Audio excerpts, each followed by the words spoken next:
Deafblind Victoria is a self-advocacy group run by deafblind people.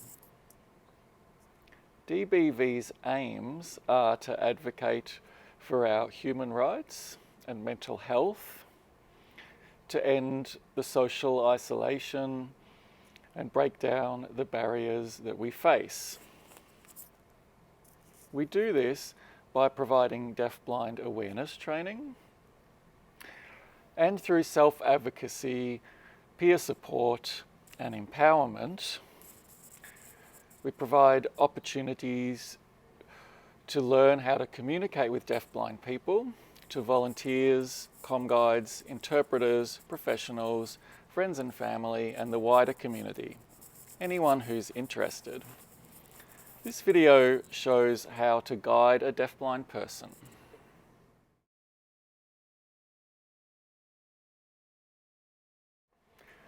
This is a demonstration of how to guide and some do's and don'ts. The correct way includes a straight arm down by your side, and the guide is close to the person they're guiding. Don't put your elbow out too far from the body, because this can destabilize you as you walk together and expose the deafblind person to obstacles. So stand or walk close together. Some deafblind people would prefer to wrap their arm around the guide's arm, which can help with balance and stability when walking. Others prefer to rest their hand on the guide's shoulder, and it may change depending on the environment.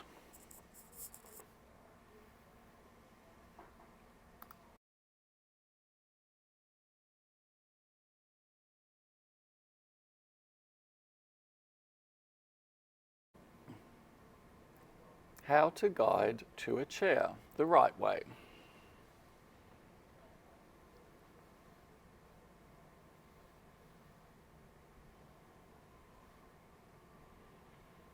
I can seat myself if I'm shown where the seat is located. The wrong way to guide someone to a chair would be like this. I'm confused about which way I'm sitting.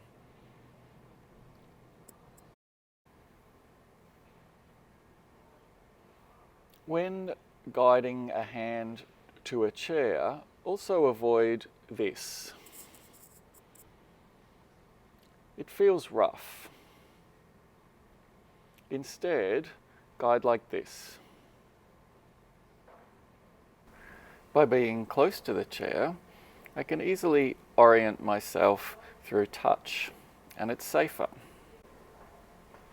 I can find a seat at a table, at a cafe or restaurant, for example, by being guided like this.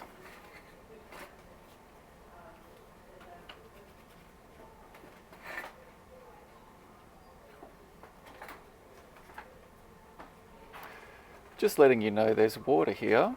Oh, where is it? Thanks, I was thirsty.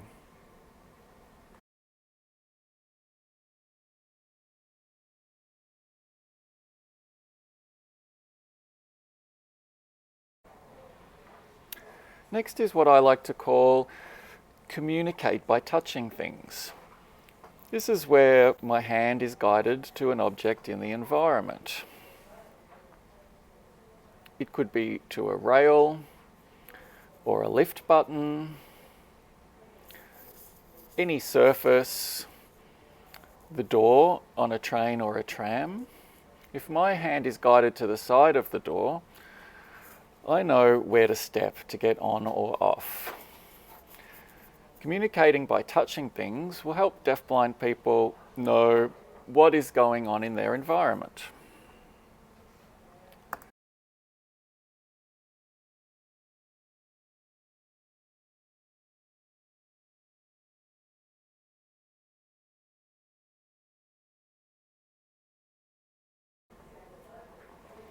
To be guided through narrow spaces, such as walking on a narrow path or navigating through a crowded cafe or restaurant, you can't walk side by side. I would walk behind the guide like this. Okay.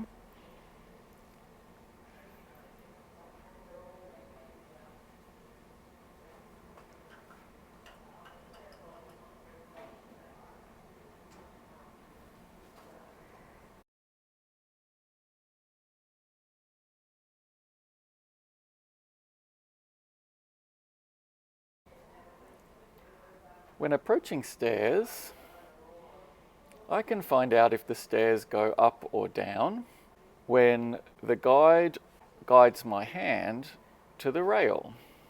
By touching the rail, I know if the stairs go up or down.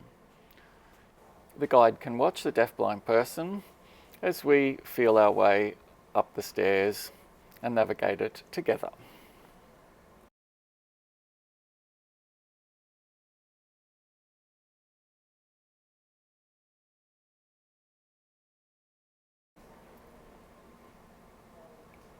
There are different methods for walking up and down stairs. Some deafblind people use a white cane with a guide, and others are guided without a cane. When walking upstairs with a guide the deafblind person's hand to the rail so they know that the stairs go up. Watch their feet as you ascend the stairs together to the top. When walking downstairs, approach the edge of the staircase slowly, side by side. The guide would then move in front of the deafblind person and guide their hand to the rail. This allows the deafblind person to know that it's time to move down the stairs with the guide in front. As you move down the stairs, the guide would move back, watching the deafblind person's feet as you descend together. Here's a demonstration.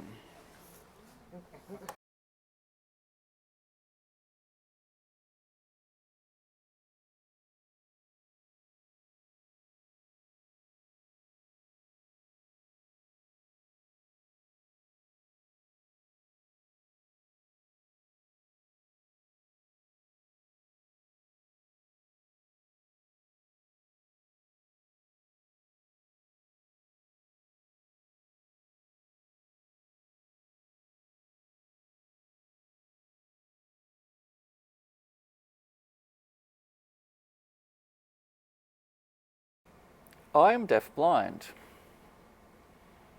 When I'm in a wheelchair, my guide may want to communicate with me. For example, ask me to put the brakes on, or to put the brakes off. Okay, let's go. My guide uses this sign to tell me to keep my arms in.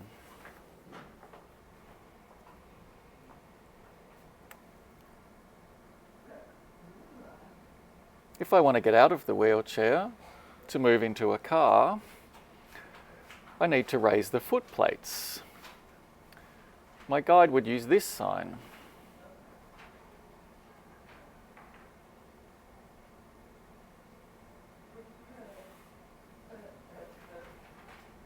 And to lower the foot plates, my guide would use this sign.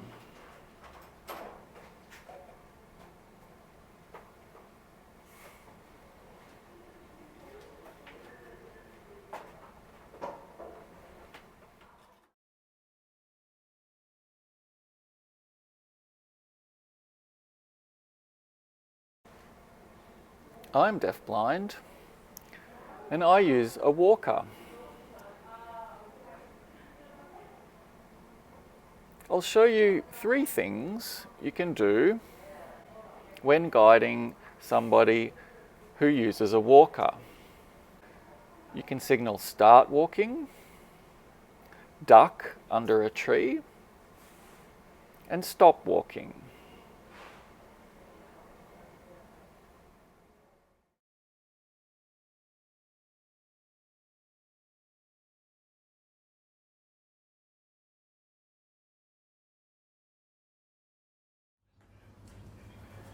This video is a great way to help you build confidence and understand a little about how to support a deafblind person. Deafblind people just want to enjoy life, get into the community, and do whatever we want. To have fun, to learn things. We have the right to have a choice, to follow our dreams, and to participate in the wider community. If you want further training on how to guide a deafblind person, please get in touch with Deafblind Victoria. You're very welcome to get involved in the deafblind community.